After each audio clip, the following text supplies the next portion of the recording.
May pa-showbiz marites na pagtatanong ang Department of Foreign Affairs sa mga nag-a-apply ng Philippine passport para raw yan iwas scam. Nasa frontline ng balitang yan si Rainiel Pawid. Masusukat daw ang pagkamarites ng mga Pilipino sa pagkuha ng passport? Ang mga tanong kasi, pang showbiz. Gaya ng sino ang boyfriend ni superstar Nora Honor? Magbigay ng isang kanta ng megastar. Sino ang star for all seasons? Kung masasagot ang mga tanong na yan ng Department of Foreign Affairs, walang duda raw na Pinoy ka kaya may chance kang magka-Philippine passport. Ngayong araw nga ay susubukan kong tanungin yung ilang security question na inilatag ng Department of Foreign Affairs dito sa ilang mga passport applicants. So, Mami, magandang umaga. Pangalan po natin? Luz Biminda Pangilinan. Mami, tatanungin kita ha. Isang question lang para kung sakali makakuha ka ng iyong passport. Saang probinsya makikita ang Chocolate Hills? Sa Bohol. Bohol. So, tama. Thank you, Mami. So, isa pa. Isa nga sa mga tinatanong daw ay yung ilang local showbiz questions. So, ate, pwede ba tumayo? Magandang umaga. Pangalan natin? My name is Mary Magdalene Matosela pa.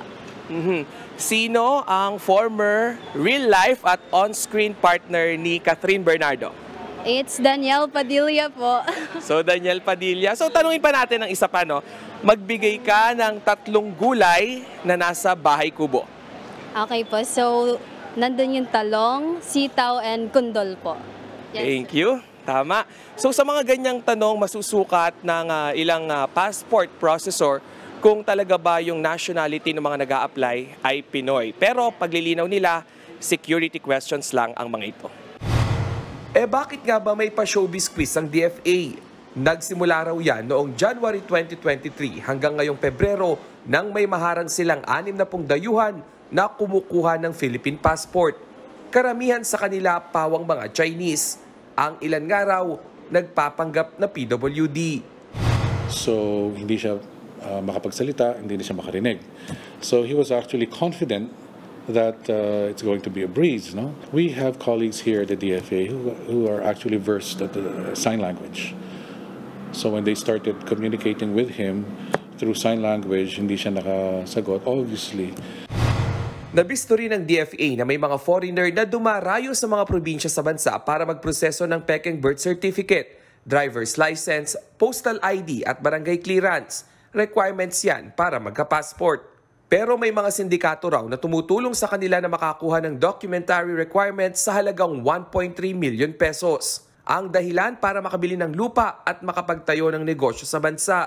Bagay na bawal sa mga banyaga. Yang mga ganyang modus ang iniiwasan ng DFA kaya ang diskarte nila ay showbiz trivia. Pero paglilinaw ng DFA, hindi ito ang magsisilbing huling basihan para isyuhan ng passport ang isang aplikante. If we feel that the applicant has questionable identity, then we start asking questions that only Filipinos would really know. Iniimbestigahan na kung sino ang mga nasa likod ng passport scam.